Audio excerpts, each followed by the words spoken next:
Bom dia, graça, paz e misericórdia da parte do nosso Senhor e Salvador Jesus Cristo. No projeto Leia a Bíblia Comigo, nos encontramos no livro de Mateus, no capítulo 20.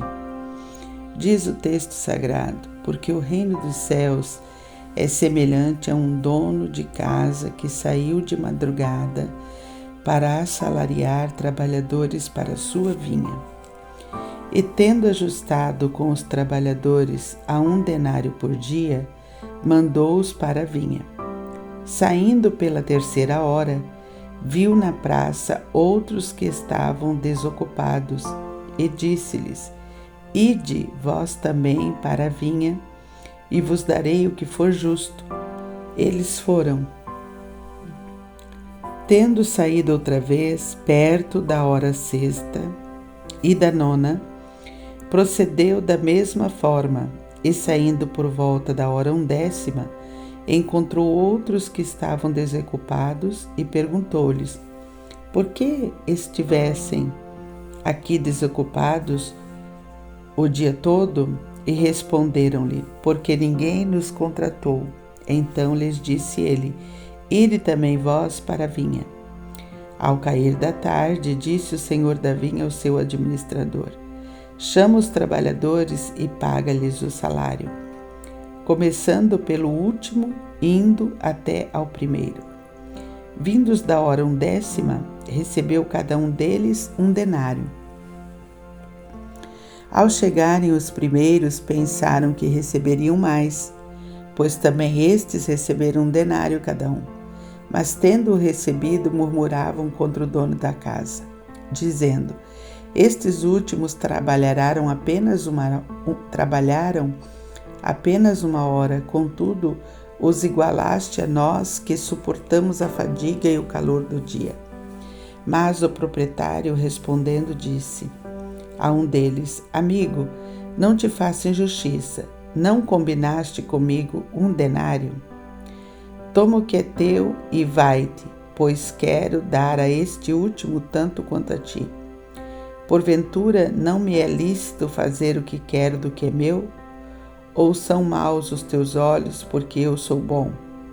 Assim, os últimos serão os primeiros, e os primeiros serão os últimos, porque muitos são chamados, mas poucos são escolhidos.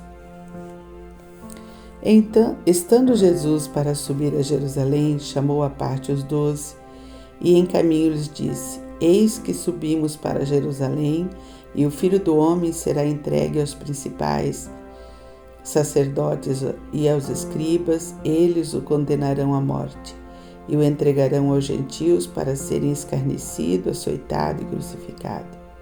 Mas ao 3º dia ressurgirá. Então se chegou a ele a mulher de Zebedeu com seus filhos, e adorando-o, pediu-lhe um favor.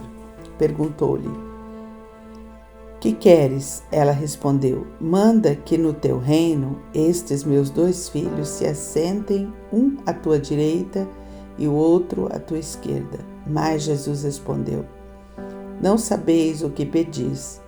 Podeis vós beber o cálice que eu estou para beber? Responderam-lhe: podemos. Então lhes disse: bebereis o meu cálice, mas o assentar-se à minha direita e à minha esquerda não me compete concedê-lo. É, porém, para aqueles a quem está preparado por meu Pai. Ora, ouvindo isto, os 10 indignaram-se contra os 2 irmãos. Então Jesus, chamando-os, disse: sabeis que os governadores dos povos os dominam, e que os maiorais exercem a autoridade sobre eles. Não é assim entre vós. Pelo contrário, quem quiser tornar-se grande entre vós, será esse o que vos sirva. E quem quiser ser o primeiro entre vós, será vosso servo. Tal como o Filho do Homem, que não veio para ser servido, mas para servir e dar a sua vida em resgate por muitos. Saindo eles de Jericó, uma grande multidão o acompanhava, e eis que 2 cegos, assentados à beira do caminho, tendo ouvido que Jesus passava, clamaram: Senhor, Filho de Davi, tem compaixão de nós. Mas a multidão os repreendia para que os se calassem. Eles, porém, gritavam cada vez mais: Senhor, filho de Davi, tem misericórdia de nós. Então, parando Jesus, chamou-os e perguntou: Que quereis que eu vos faça? Responderam: Senhor, que se nos abram os olhos. Condoído, Jesus tocou-lhe os olhos e imediatamente recuperaram a vista e o foram seguindo. Então está diante de nós o capítulo 20 de Mateus e ele nos instrui, esse capítulo nos dá a instrução a respeito do valor da salvação, né? A maneira dos judeus marcarem as horas, a primeira, terceira, segunda, terceira e quarta hora, né? É bem interessante, né? Porque a terceira hora era às 9 horas da manhã, a sexta ao meio-dia, a nona às 15, né? E a quarta hora ali, então, seria às 18 horas. Nesse trecho, explica que a salvação não vem da herança racial, nem da herança humana, mas a salvação é de graça, é um favor divino, é generosidade de Deus. Também nos explica que a salvação não tem classe, primeiro, segundo, terceiro, quarto, né? Apesar dos judeus forem os primeiros a serem chamados à salvação, mas o galardão final será dado a todos por igual. Também relata para nós a questão da ambição do coração humano, né? Salomé, a irmã de Maria, mãe de Jesus, oferece os seus primos, os primos de Jesus, né?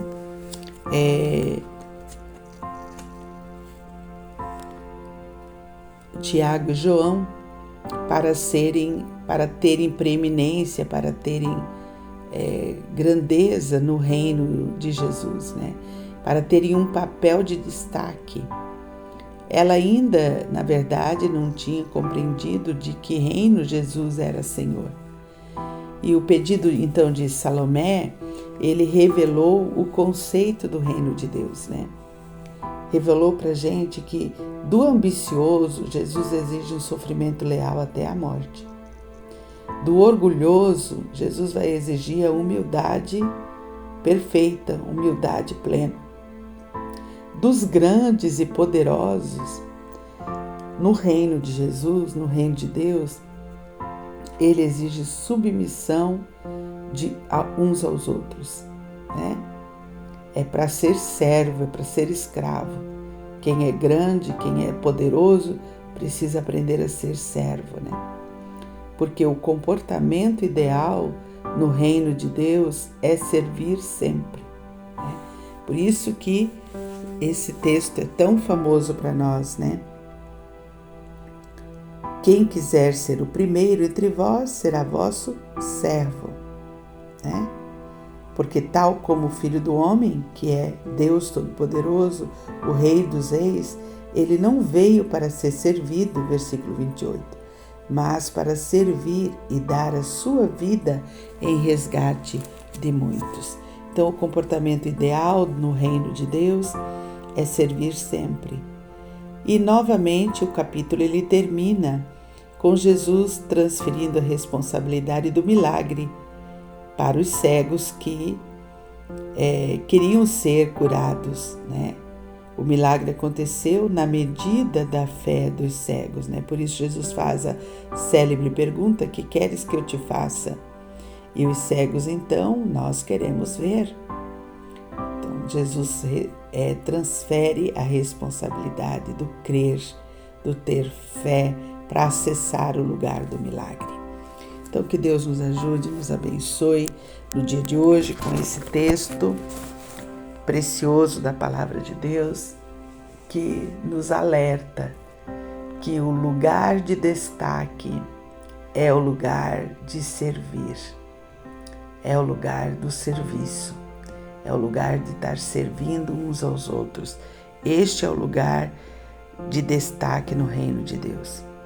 Pai, nós te adoramos nessa manhã, queremos render a Ti, ó Deus, a nossa adoração, nosso louvor, nossa gratidão. Te adoramos, Pai, porque Tu és o Criador, Pai. Te adoramos porque Tu és esse Deus generoso, esse Deus bondoso, que um dia preparou para nós o plano de salvação e enviou Jesus Cristo para morrer em nosso lugar, para nos mostrar que é possível viver o ideal desse reino de Deus, esse reino onde o que se destaca é o serviço. Pai, muito obrigada, nós te adoramos por esta palavra, te louvamos e te agradecemos, Pai. Quero te louvar e te agradecer pela minha família, muito obrigada, Senhor. Obrigada porque o Senhor nos trouxe em segurança até o lugar onde estamos, nós te agradecemos, Pai, muito obrigada, Senhor. Queremos, ó Deus, colocar o nosso dia, tudo o que vamos fazer hoje, diante de Ti, na Tua presença. Apresentamos ao Senhor, ó Deus, o nosso coração. Apresentamos, ó Deus, aquilo que pensamos, aquilo que compreendemos e pedimos que o Teu Santo Espírito nos dê entendimento pleno da Tua vontade, da Tua verdade para as nossas vidas, Pai.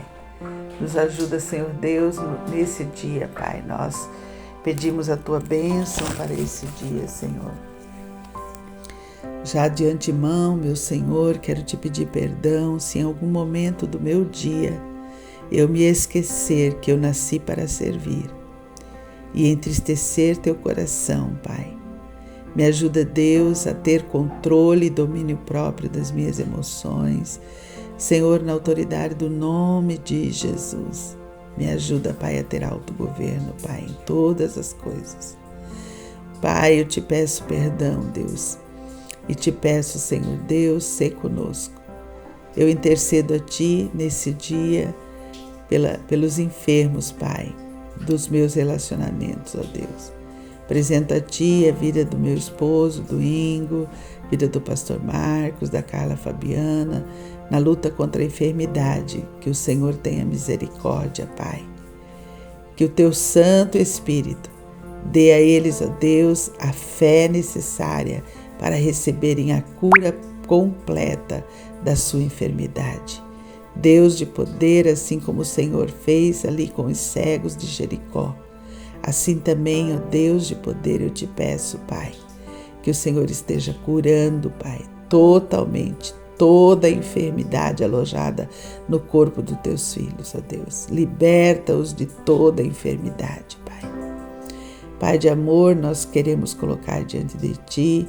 Também eu Te peço pelos meus amigos de perto e de longe, que o Senhor esteja sustentando cada um na sua fé, no seu crer, no seu modo de entender, que o Teu Santo Espírito, Pai, dê direção, que o Teu Santo Espírito os alcance, Pai, dando compreensão e sabedoria, discernimento para discernirem todas as coisas, Deus.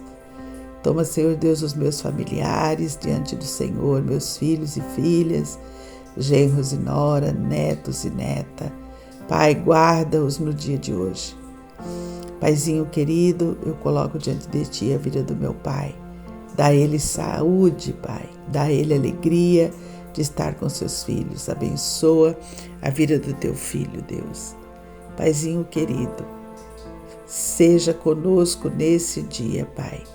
Cuida, Deus, de poder da vida da Nara, da Sandra, da Audrey, as discípulas que o Senhor tem nos dado para acompanhar. Que o Senhor esteja com elas, salvando seus entes queridos.